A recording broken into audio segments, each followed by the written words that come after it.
직장 내 괴롭힘 금지법이 7월 16일부터 시행되었죠. 국가인권위원회 설문조사에 따르면 직장인의 70% 내외가 직장 내 괴롭힘 피해 경험이 있다고 하던데 여러분은 어떠신가요? 직장 내 갑질이나 막말 한 번씩은 경험해보셨을 것 같은데 하루의 절반 이상을 지내는 회사에서 누군가 끊임없이 스트레스를 준다면 이보다 더 불행한 일이 있을까요? 오늘은 직장 내 괴롭힘 금지법에 대해 정리해드릴게요.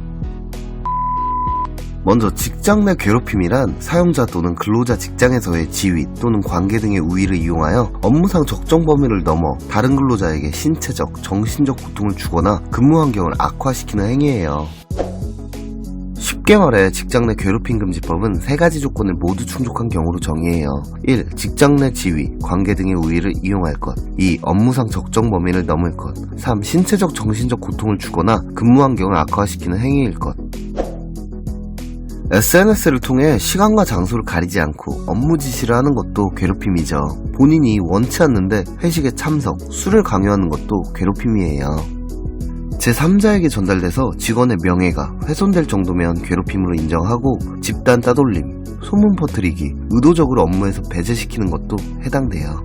특별한 사정이 없는데 최소한의 업무를 처리할 시간도 주지 않고 업무를 떠맡기는 것, 일할 때 필요한 장비를 주지 않는 경우, 계약서에 적힌 일과 다른 일을 시키는 것도 직장 내 괴롭힘으로 볼 수 있어요.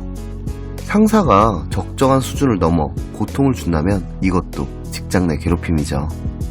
괴롭힘 사례나 유형은 정말 너무 다양해서 사안에 따라 판단해야 할 것 같아요.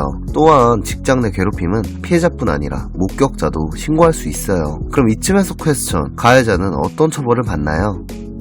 가해자에 대한 처벌 조항은 안타깝게도 없어요. 괴롭힘으로 상해가 발생했을 때만 기존의 형법을 따르고 강제성과 처벌 수준이 가장 높은 조항은 피해자나 신고자에게 회사가 불이익을 주면 3년 이하 징역이나 3천만 원 이하 벌금에 처하는 거예요.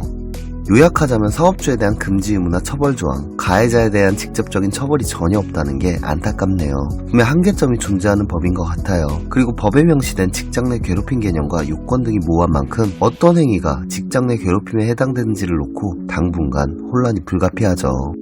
제 개인적인 생각은 좋은 취지의 법안인데 시행 초기 조직의 위계질서 문제나 업무의 효율성 문제, 딱딱한 사무관계, 법을 악용하는 사례 등 자리 잡을 때까지 여러 부작용도 있을 것 같아요. 그래도 하루빨리 자리 잡았으면 좋겠어요. 저도 오늘 회사에서 직장 내 괴롭힘 금지법 시행에 대해 여러 얘기해봤는데 아직까지는 실제로 효과가 있겠냐 라는 반응이 대다수던데 여러분들의 생각은 어떠신가요? 댓글에 한 번씩 의견 남겨주세요. 축 늘어져 터벅터벅 힘없이 퇴근하는 직장인 여러분, 우리 모두 힘내요.